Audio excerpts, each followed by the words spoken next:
From WCPO 9 Sports, this is Sports of All Sorts. What up? Welcome into Sports of All Sorts. I'm Reggie Wilson. The media circus traveled to Indianapolis and swarmed Heisman Trophy winner Joe Burrow, all to get some clarification. If the Bengals draft him, will he come to Cincinnati? Joe answered that very question. Yeah, I'm not going to not play. I'm a ball player. Whoever picks me, I'm going to go show up. It's just off-season news stories. You know, people have to have something to talk about and write about, and we believe in what we're doing, and we know that when the players are around, our coaches and our players are going to feel that energy and feel the belief that's in our building, and that's all that matters to us. I'll play whoever for whoever drafts me. You know, I'm just not going to be presumptuous about, you know, what they want to do. It's the draft. You guys have been covering it for a long time. You never know what's going to happen. So Joe is saying all the right things. Even talked about being excited that he'd get the chance to go home to Athens for dinner, being only 2 hours and 15 minutes away. If the Bengals drafted him, but do the Bengals want him? This team certainly likes his game. The thing that Joe does really well, just going over his strengths, is, you know, he can play within the system and execute the system, and then he can play outside of the system if he has to. And in today's game, that's pretty important. And he's shown the ability on third down when he has to play outside of the system when he has to, and get those big first downs. I think the mark of any good quarterback is how they do on third down, and he's very good there. So yeah, there's a lot to like about Joe on tape that we've seen. Joining me tonight to talk Joe Burrow and the Bengals is ESPN Bengals reporter Ben Baby, who you saw holding the phone up right there for Zach Taylor. Ben, how you doing? Thanks for taking the time. Of course, man. First off, I feel like I got to apologize to the viewers for having a guy go like this in their shot, so sorry for that. It's all good. It's all good. You got what you needed. We got what we needed. It was all good. So you were in Indianapolis, obviously. What did you make of what happened at the Combine? You know, I think it was you wanted to know what Joe Burrow was going to say. You knew that it really didn't matter what the workouts were. It didn't really matter if you threw, if you didn't throw. We just wanted to know how he felt about coming to Cincinnati, and he answered that pretty directly up front when they asked him point blank. And you know, this was the first time anybody locally really had a chance to ask him point blank. And you know, I think a lot of this, there was a lot of backlash on maybe that there was a national narrative that was driving this. But you got to remember, Joe Burrow had plenty of opportunities to say, you know, does that mean you actually want to go play for Cincinnati? And Joe never really answered the question. Even when he, you know, sat down with the Fort Worth Star-Telegram and he was informed, hey, you know, this is what it's going to look like if you're kind of non-committal. And he said he understood that. So part of the talk around Burrow was this vacuum, but then he kind of answered every question. And I think if you're a Bengals fan, you have to be happy with what you heard from Joe that day. And so you were there. You talked to Zach Taylor. You heard Duke Tobin. How agitated did you feel like the Bengals were that narrative that he wouldn't come here even came out?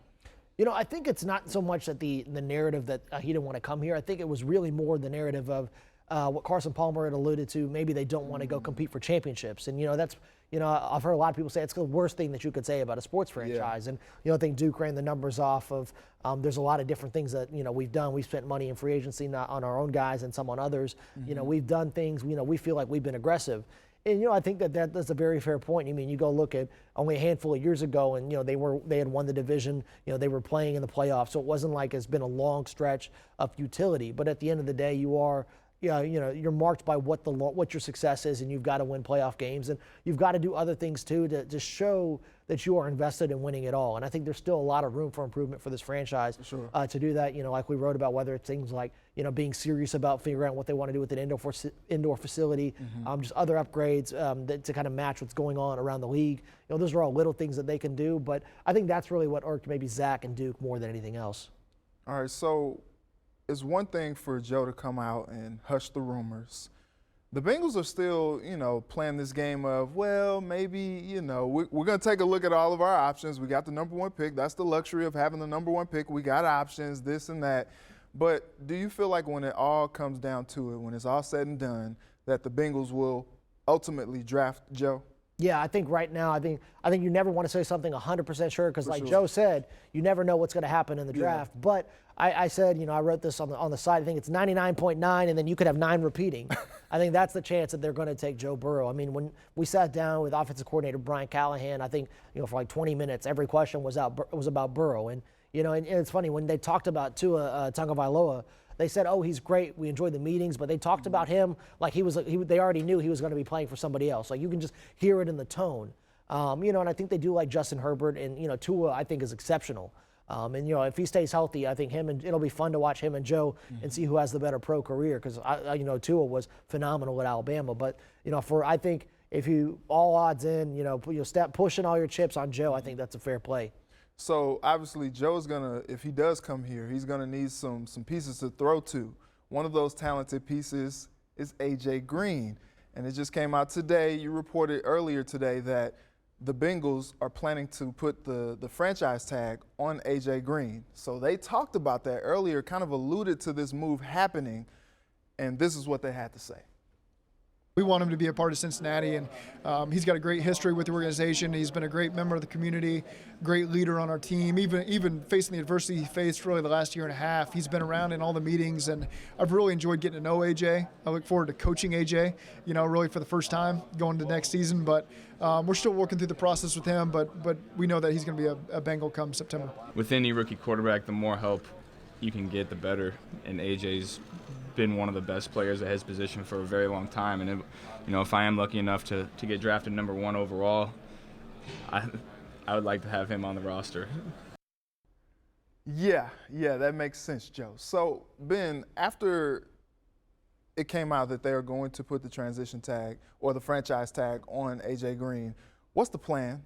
It's a good question. Dan Graziano and Jeremy Fowler from ESPN were the ones who had it today that they are going to tag him, and I think everyone knew this was probably going to happen because it's been talked about for months that if they can't get a deal done, they're probably going to put the tag on, and with the tag window now here, now you're actually going to have to place it. So this is kind of why the news cycle moved forward a little bit today. But they still have until July to find a long-term deal. I think it's going to be hard for the Bengals. I can see why AJ will probably be on the franchise tag for 1 year. Like at this point, if you had all this time to work out a deal and you still have to go through, that the date, the mid-July date is before training camp, so you're not going to see him before you have to make a decision on getting a long-term deal done. So it wouldn't. So if the Bengals haven't budged so far, it's hard for me to see that moving forward. And AJ will have a prove-it year essentially. He's not going to be. Sure. He's not going to be thrilled about it. He's already said that, but he also said, "I'm not turning down $18 million." Like, why would you? Exactly. And AJ still has something to prove. After that year is up, the franchise tag is up because that's only a 1-year deal. So I think right now that it is going to be in the short term. I think it works well for the Bengals. I think AJ understands it. He gets it's a business and he gets the business side of it. But right now, I would be surprised if the two teams or if the two sides ended up on something long term, given the timing of the midsummer deadline. For sure. So I said earlier today that it looks like a commitment issue here between in a relationship. Like you see on the gram that the guy bought the girl the car, but he didn't buy the ring. It's like, yeah, I'm committed for now, so here's something nice for you. I love you, but I ain't ready to commit yet. So it seems like that's probably what the Bengals are doing. They're trying to see, all right, is he going to be healthy enough for us to then make a long-term commitment? Well, Ben, I appreciate you taking the time. We'll keep a monitor on the Bengals and the AJ Green situation. Thanks so much for taking the time. Thanks, Randy. All right. Coming up, from one football team to another, FC Cincinnati opened up the season today. We're breaking it down after the break. Stick around. Let's kick it. FC Cincinnati in their season opener on the road at New York. Red Bulls strike first, 16th minute. Kyle Duncan gets it past multiple defenders and the keeper for the goal. It's 1-0. Let's go to the second half. 2-0 now. Alan Cruz gets the Queen City on the board in 2020 with the first goal of the season for FCC. Orange and Blue down 1 after another New York goal. Look who it is. Welcome to the MLS, Jurgen Locadia. The Dutch striker makes some music and scores his first goal for his new club. Plenty of sizzle, but FC Cincinnati falls short 3-2, back in action Saturday at Atlanta. And joining us tonight to talk about it for the first time is Laurel Pfahler. You can read her work on FC Cincinnati on WCPO.com and The Athletic. Laurel, how are you? It's nice to finally have you on. It's good to be here. Thank you for having me. Awesome. So, after FCC opens it up today, what are your thoughts on their performance? In a losing effort, but some signs of improvement from last year. Yeah, definitely. I mean, the first half was rough, and you could kind of see that coming a little bit with all they went through with, 12 days ago, they just lost their coach. So I saw some improvement definitely in the second half, and that was good to see them get a couple goals. And it's unfortunate they gave up that counterattack strike. Otherwise, we're looking at a 2-2 draw, and that's not too bad. Yeah, and so Jurgen Locadia gets on the board. First game in the MLS, first game for FC Cincinnati, and he scores a goal. How exciting is he going to be for this club? Oh, I think not only the goal, I almost was more impressed by a couple chances he didn't score on. He had one really great strike outside the 18, just kind of bent it over the crossbar a little bit. But you could just see his power, just his finesse. I loved just watching him on the ball. I think he's going to be a great addition for FC Cincinnati for sure. And it was definitely, I think a lot of people were excited to see him score that first game. Yeah, what type of energy does he bring to really the city, but also for that club? It's funny, last year, Cincinnati got Yasiel Puig, and he was quickly a fan favorite. This guy kind of seems like he might have that same type of sizzle power. Yeah, I think he's a little different of a personality. He seems like a little bit of a loner, a little quieter, but I think when you watch him play that he's just going to excite the fan base, especially considering just where they were with their center forward last year. Didn't really work out, a lot of disappointment there. So you see someone come in with EPL experience, and you see him score the first goal or first game when really he's hardly gotten a chance to integrate with the team. Right. He just got back into town from getting his work visa, a day or two before the game. So to see him be able to come on and make an impact right away, I'm sure he would have liked to have gotten the win, but just to see that, I think that's exciting for the fans. The guy makes music. He's a part-time DJ. You gotta like somebody like that. Yeah. So, obviously, I guess the elephant on the pitch, if you will, FC Cincinnati playing without its head coach, which maybe like 3 weeks ago that would seem crazy to think, but what effect did that have on the club not having Ron Jans out there after going through a whole offseason with him?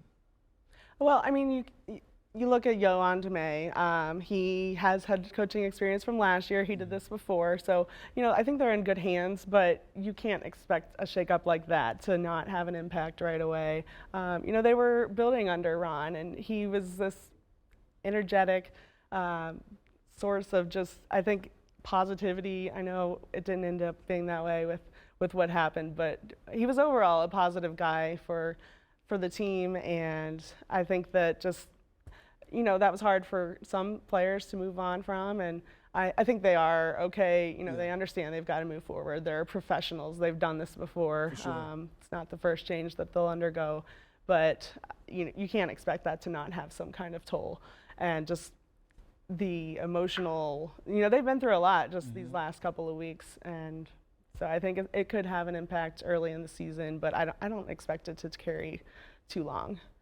You were all over this Ron Jans story. How bizarre of a situation was this?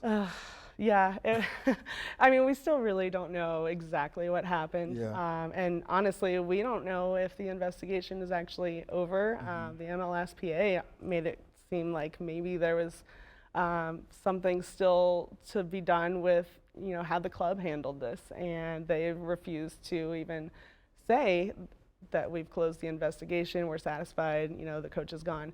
So that's something that we still have to actually get some closure on. So, So, all right, so what's the latest on the head coaching search? They are definitely working on trying to make a short list of candidates to interview. There was some speculation that Gerard Nijkamp was in New York last weekend to interview a candidate. That's actually where Ron Jans interviewed when he was brought on. He actually did an interview in New York, and so people saw on social media or somewhere that he had been to New York, and they were like, oh, he's interviewing someone, but he was actually just with his wife. And I remember you saying that. Yeah, he joked that he was not going to hire his wife as the new head coach. So that was really funny that day. Yeah, but he is working on a short list of candidates. He made it sound like they're not. I mean, he definitely doesn't want to rush into a decision, but he almost sounded to me like he's looking more weeks than months, and it took months for him to. Well, partly because he was new last year coming in. At the time that Alan Koch was fired, we didn't even have a GM overseeing things on that side for FC Cincinnati. So then Gerard came in, and then it still took a couple months to get Ron Jans in. So sounds though like he's definitely looking to move on this quickly. He doesn't want this hanging over the club for very long. Understandable. All right, so last question from me. What's the outlook, you think, for FC Cincinnati this season? They finished with the worst record in MLS last year. You would think after all the offseason additions, they couldn't do any worse, right? Oh, I definitely expect them to be improved from last year. The problem is that some of the other teams in the East also got a lot better. So they're going to have to raise the bar even higher to just try to compete for their playoff spot. But I see them maybe being in the maybe 8 to 10 range. Fair. You know, it could be higher if, you know, Jurgen goes and scores, you know, 12, 13, 14 more goals. The hype is real. Yeah, so I do look for the attack to be much better. It's just you saw them score 3 goals today. I think there's still some uncertainty on the back line and just really those midfielders. Whereas last year we had a plethora of defensive midfielders, this year it's more attack-minded midfielders. So we got to see how that's going to play out in trying to surrender less goals. So. All right, well, we'll be keeping an eye on them this season. I'm sure you will because you're locked in on them. So you come back anytime, okay? I will come back. All right, there's Laurel Pfahler joining us tonight on FC Cincinnati. Well, we got a lot of important hoops happening today. We got UC and Xavier highlights and reaction coming after the break. Don't go away. Welcome back. Our college hoops teams are fighting for their tournament lives right now, and it looks like it's going to come down to the wire. Both crosstown schools in action today with different results. Let's start with UC, hoping to dance at number 25 Houston. Jaron Cumberland, 3-ball, corner pocket, wash it down. He scored 11, but the Bearcats fighting uphill much of the afternoon. Chris Vogt called for a foul. John Brannon did not like that. He's coaching a day after his father passed away yesterday. He's fired up on the sideline, had to be restrained. Of course, he was assessed a technical. Trayvon Scott did all he could. Team high 17 points, 11 boards, his 12th double-double of the season, but it's not enough. Frustrating day for the Bearcats. They go down 68-55. Take a look at the standings in the AAC. Bearcats are 18-10 this season and 11-5 in conference play, which now puts them third behind Tulsa and Houston with 2 more games left in the regular season. UC is 12-2 at home, but just 4-6 on the road at South Florida Tuesday before wrapping up at home against Temple Saturday on Senior Day. Bearcats need both of those games, sitting on the bubble for madness. The other crosstown school, Xavier, on the road, taking on Georgetown. Kiki, do you love me? Tandy sparks the offense with 2 straight threes early. X goes on a 5-0 run, but then the offense goes cold.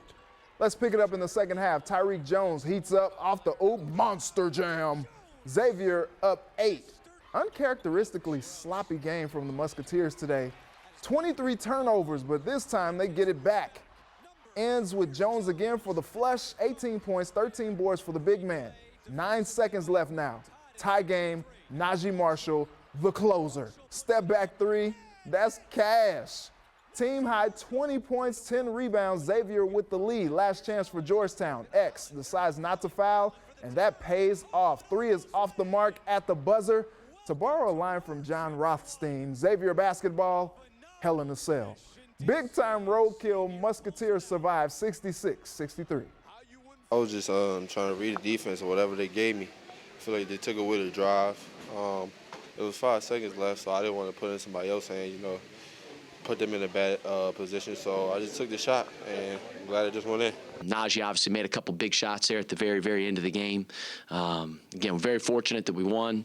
You know, again, it wasn't aesthetically very pleasing. We had a lot of turnovers, but you know, we got to take care of the ball a heck of a lot better in order to have any success moving forward.